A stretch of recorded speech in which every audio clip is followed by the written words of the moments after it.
Feeling Good, The New Mood Therapy by David D. Burns, MD. Picture this. You're going about your day when suddenly, out of nowhere, sadness crashes over you like a wave. It's not just an emotion. It feels heavy, physical, like someone draped a wet blanket over your entire being. Maybe your boss made a cutting remark, or someone you care about brushed you off. Or maybe, most mysteriously of all, it just showed up uninvited, like fog creeping in on what was supposed to be a sunny afternoon. And here's the thing, in that moment you believe it. Every terrible thought feels like gospel truth. You're convinced you're a failure. You're certain no one could love you. You're sure this darkness will last forever. This feeling of hopelessness? It's one of the most excruciating experiences we go through as human beings. It feels like the ultimate truth about who we are and how the world works. But here's a wild question. What if it's not? What if that crushing despair is actually based on, well, a trick? A mental sleight of hand, so clever, so seamless, that you don't even realize your own brain is the magician fooling you? This is the game-changing promise of a book that has quietly sold over 4 million copies and become the #1 recommended self-help book among mental health professionals across America. The book is Feeling Good, The New Mood Therapy, written by Dr. David D. Burns, a young psychiatrist who, working alongside his colleagues at the University of Pennsylvania, stumbled onto a breakthrough that would revolutionize how we understand human emotion. Here's what Dr. Burns discovered. Depression, anxiety, and all those dark moods that haunt us aren't really emotional disorders at all. They're thinking disorders. And once you understand this, you don't just get insight into your pain, you get the power to overcome it. Today we're going on a journey together through the core secrets of this life-changing book. We're not just exploring ideas, we're pulling back the curtain on how your mind actually works. By the time we're done, you'll understand the 10 sneaky illusions that create most of your negative feelings, and you'll have the first powerful tool for seeing right through them. This isn't about a temporary mood boost or feeling better for a day. It's about actually getting better, permanently, by becoming the master of your own emotional universe. Sound good? Let's dive in. For centuries, we've been operating under a very specific assumption about our feelings. We've been told that emotions are these mysterious forces that just happen to us. Someone cuts us off in traffic, and boom, we're furious. We bomb an exam, and suddenly we feel worthless. Someone rejects us, and we feel unlovable. The cause is out there in the world, and the feeling lands in here, in our chest. Makes perfect sense, right? Well, Dr. Burns wants us to consider something radical, though it's actually ancient wisdom. Nearly 2,000 years ago, a Greek philosopher named Epictetus said that people are disturbed, not by things, but by the views we take of them. This is the beating heart of feeling good. Your feelings don't come from what's actually happening in your life. They come from the running commentary you're giving yourself about what's happening. Dr. Burns calls this commentary your cognitions, which is just a fancy word for your thoughts and perceptions. Right now, there's a stream of thoughts flowing through your mind, often so fast you barely notice it's there. This is your internal dialogue, your mental narrator. And it's this narrator, not the events of your life, that creates your emotions.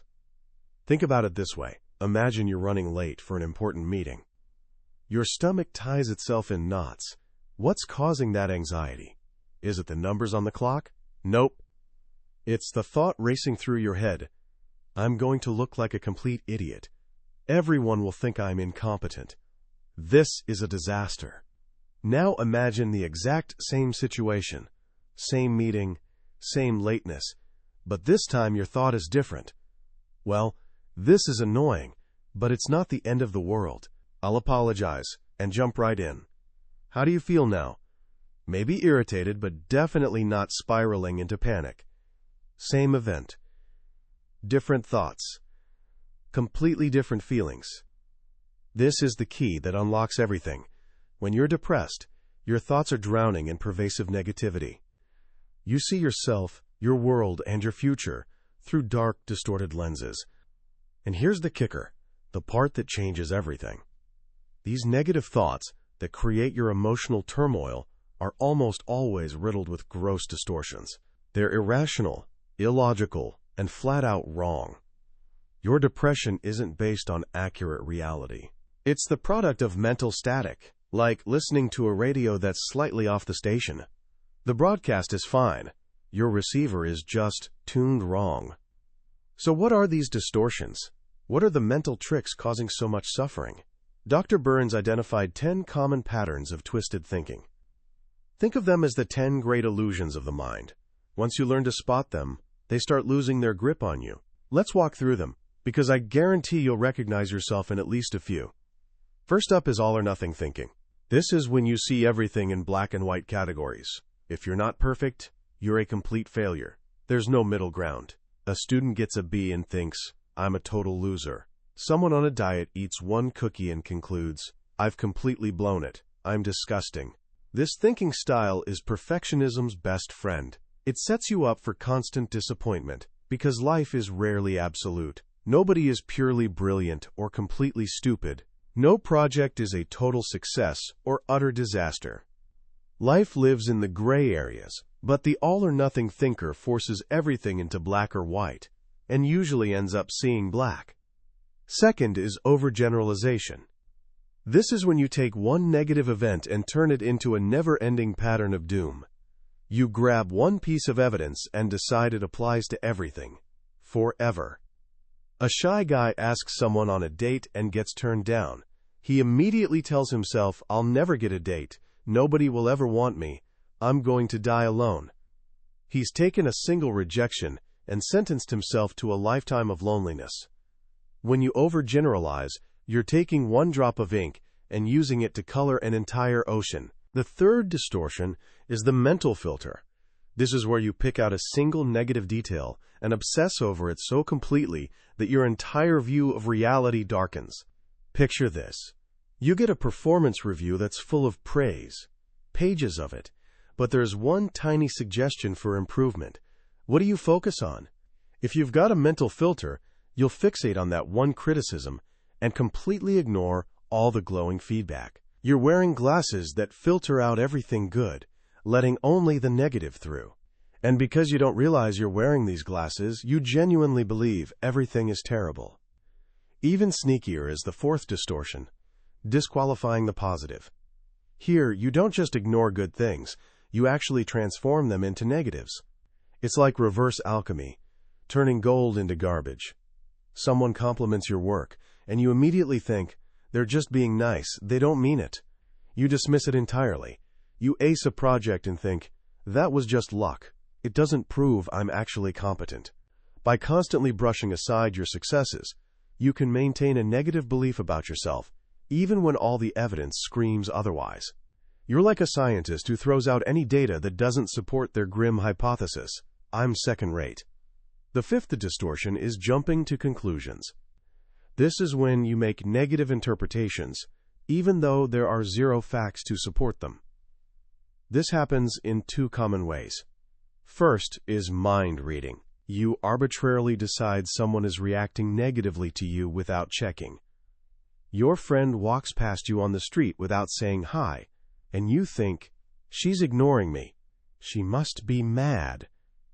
In reality, she was lost in thought and didn't even see you. But you've already convicted her in your mental courtroom. The second form is the fortune teller error.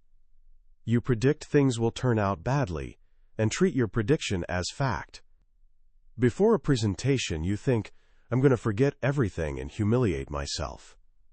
You're treating your fear as a certainty, often creating a self-fulfilling prophecy. Number 6 is a two-in-one deal, magnification and minimization. Dr. Burns calls this the binocular trick. When you look at your mistakes or flaws, you peer through the magnifying end of binoculars, blowing them up into enormous, grotesque monsters. You make a small mistake at work and think, this is catastrophic, my entire career is ruined. But when you look at your strengths and accomplishments, you flip the binoculars around, making them appear tiny and meaningless. If you constantly magnify your flaws while minimizing your strengths, you're guaranteed to feel inferior. The seventh distortion is emotional reasoning, and this one's particularly sneaky. You take your emotions as evidence for truth. The logic goes, I feel it, therefore it must be true. I feel guilty, so I must have done something wrong. I feel overwhelmed, so my problems must be impossible to solve. I feel like a loser, therefore I am a loser. This is one of the most seductive mental traps. Your feelings are not facts. They're reflections of your thoughts. If your thoughts are distorted, your feelings will be too, no matter how intense and real they seem. Number 8 is the tyranny of should statements. You try to motivate yourself with shoulds, musts, and oughts. I should go to the gym. I must make this project perfect. These words create pressure and resentment. When you aim them at yourself and fall short, you feel guilt and shame. When you aim them at others, he shouldn't be so inconsiderate. You feel anger and frustration. It's like trying to motivate yourself and others with a whip, and it almost always backfires, leaving you feeling apathetic and unmotivated. The ninth distortion is labeling and mislabeling. This is overgeneralization taken to the extreme. Instead of describing what you did wrong, you slap a negative label on your entire identity. You don't think, I made a mistake. You think, I am a loser. You're equating your whole identity with a single error. This is completely irrational. You're not your mistakes. Your life is a complex, ever-changing river of thoughts, feelings, and actions. You can't reduce it to a single simplistic label. And finally, number 10, personalization. Dr. Burns calls this the mother of guilt. You see yourself as the cause of negative external events that you actually weren't primarily responsible for. A mother sees her child's poor report card and immediately thinks, I'm a terrible mother. This is all my fault. You're confusing influence with control. You may influence people, but you don't control them. Personalization makes you carry the weight of the entire world on your shoulders, feeling guilty for things that are ultimately beyond your control. So there you have it. The 10 distortions: all or nothing thinking, overgeneralization, mental filter, disqualifying the positive, jumping to conclusions, magnification and minimization, emotional reasoning, should statements, labeling, and personalization. These 10 patterns of irrational thought are behind so much of our anxiety, guilt, anger, and depression. But just knowing about them isn't enough, right? It's like knowing a magician uses sleight of hand. You still need to understand how the trick works to avoid being fooled. So, how do we fight back? Dr. Burns offers a simple yet incredibly effective tool. He calls it the triple column technique. It's a systematic way to catch your negative thoughts red-handed and challenge them. Here's how it works. Take a piece of paper and draw 2 lines down the page, creating 3 columns. In the first column on the left, write automatic thought. This is where you capture that self-critical thought, the instant you feel a negative emotion. Let's say you make a mistake and feel a rush of shame. You tune into your internal dialogue and write down the thought, I never do anything right. Now, in the middle column, label the cognitive distortion. Look at your list of 10 distortions and identify which trick your mind is playing. I never do anything right is textbook overgeneralization. Write that in the middle column. This step alone is powerful. Just by naming the distortion, you start creating distance from the thought. You see it for what it is, a mental error, not reality. But the third column is where the real magic happens. Label it rational response. Here's where you talk back to the automatic thought. You become your own defense attorney, challenging the prosecution's flimsy case. But you're not just saying something nice to cheer yourself up. It has to be realistic and true. So for the thought, I never do anything right, a rational response might be, that's not true. I do lots of things right. I messed up on this one thing, but that doesn't define my entire existence. I'm human, and humans make mistakes. Dr. Burns insists his patients do this on paper, not just in their heads. Why? Because writing it down forces objectivity. You can't properly argue with a thought buzzing around in your mind, but you can systematically dismantle one written on paper This simple 3-column exercise is the heart of cognitive therapy. It's a training program for your mind. You're learning to recognize self-defeating thoughts, identify the distortions within them, and replace them with more realistic and compassionate alternatives. And here's the amazing part, confirmed by tons of scientific research. It works.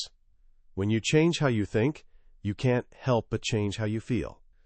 With this fundamental tool, Dr. Burns shows how to tackle the biggest sources of emotional pain. Take low self-esteem. What is it really? It's not some mysterious, deep-seated character flaw.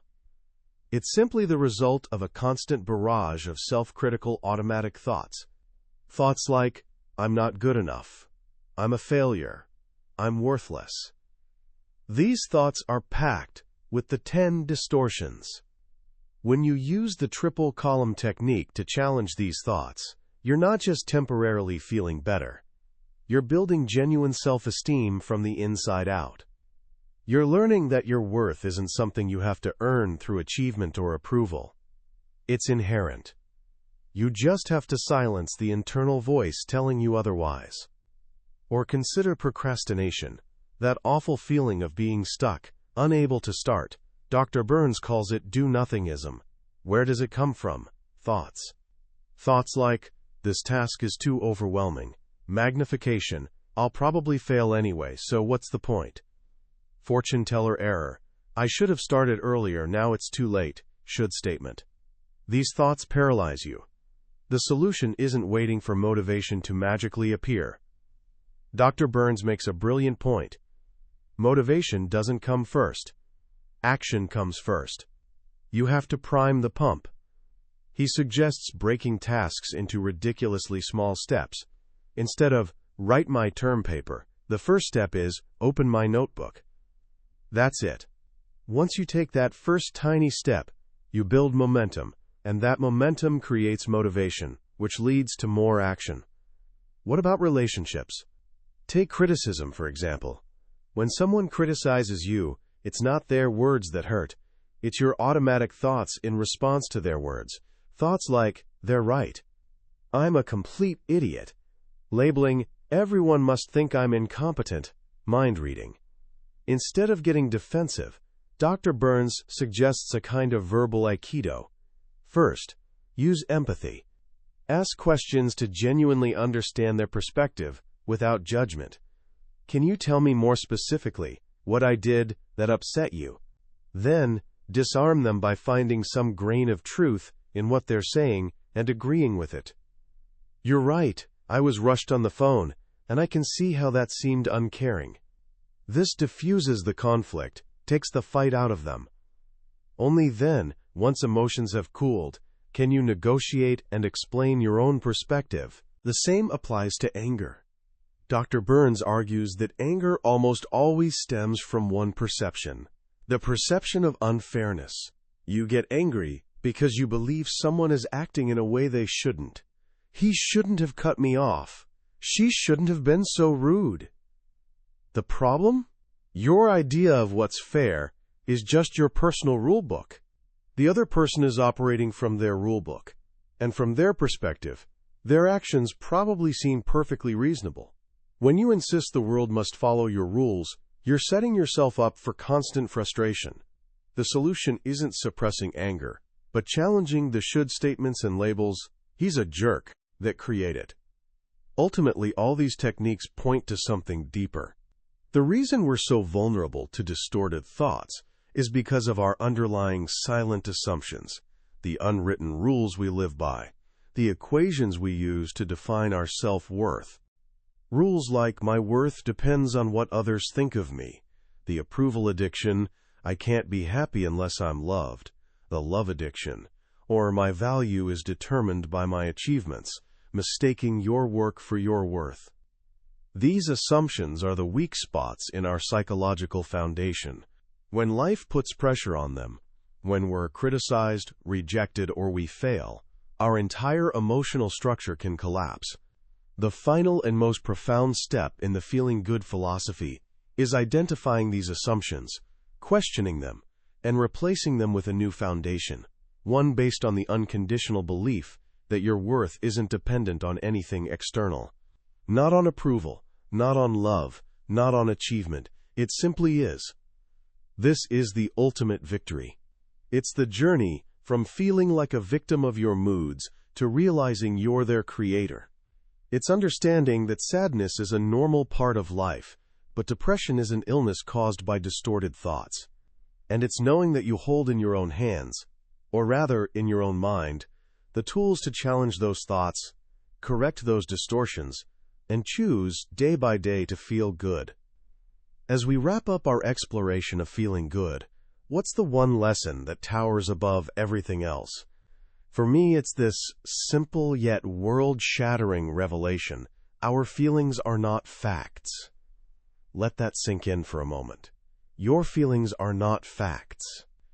In a culture that constantly tells us to trust your gut and follow your heart, this is deeply counterintuitive. We live our lives assuming our emotional responses are direct, accurate readings of reality. If I feel anxious, there must be real danger. If I feel worthless, I must be worthless. Dr. Burns' work is a powerful reminder that our emotional system, as profound as it is, isn't an infallible compass.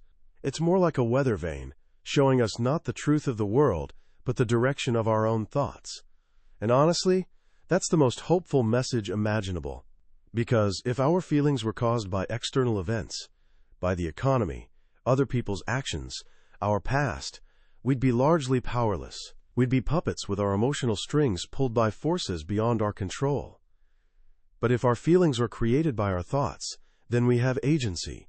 We have leverage. We might not be able to change the world outside, but we can always, with practice, learn to change the world inside. The real genius of feeling good isn't just this insight, it's how practical it is.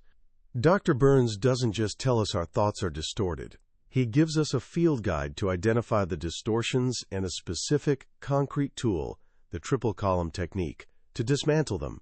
He takes the abstract world of psychology and transforms it into engineering principles for the mind. So how can you start applying this today? Not tomorrow, not next week. Right now. It might feel overwhelming to think about changing your entire thought process. So let's not. Let's start with one small, manageable step. Here's your challenge. For the next 24 hours, just become an observer of your own mind. That's it. Don't try to change anything. Don't try to fix anything. Just notice. The next time you feel a pang of sadness, a flash of anger, or a wave of anxiety, pause for a second and ask yourself a simple question. What thought just went through my mind? Maybe you'll catch a should statement. Maybe you'll spot some all or nothing thinking. Maybe you'll notice you're jumping to conclusions. Just notice it. Acknowledge it without judgment, like you're a scientist observing a fascinating phenomenon. Ah, there's a thought. Interesting. This simple act of awareness is the first and most crucial step. It's the beginning of separating yourself from your thoughts, of realizing you're not your thoughts. You're the one who's aware of them. And in that space of awareness, freedom begins. That was a summary of Feeling Good, the New Mood Therapy by Dr. David D. Burns.